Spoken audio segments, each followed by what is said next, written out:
He's standing by with your news of the weird. Weird. Thank you so much, ladies. A husband has divorced his wife after finding out she was cheating on him. How did he find out, you ask? How?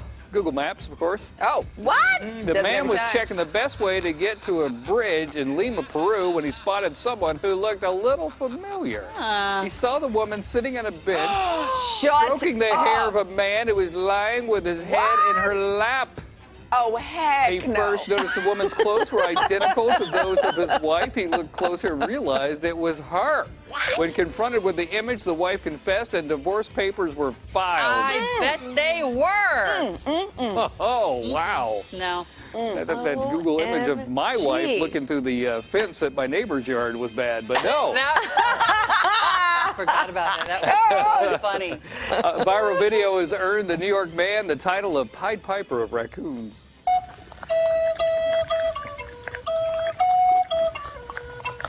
Oh my gosh. Look.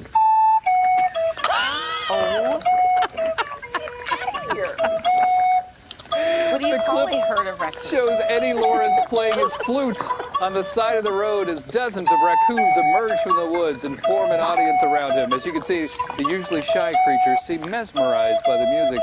Funny enough, the song ended and the spell it put on the raccoons seemed to break as well as they scurried back into the forest.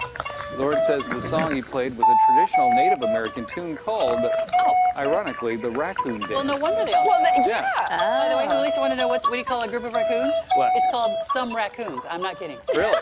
Some raccoons. Some raccoons.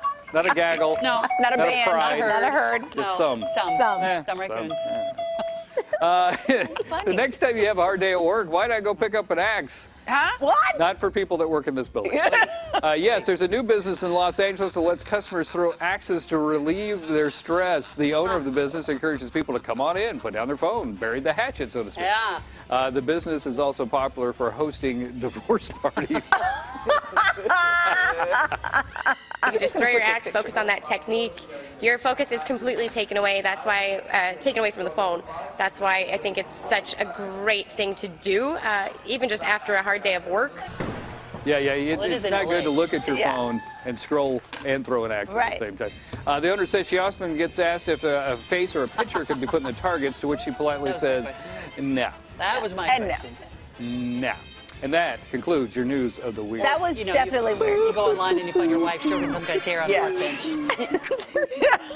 To the axe store. And so then you print that Google picture out, and then you put it on the And then you put it on the target. Oh my goodness. All right, thank you, Cody. Let's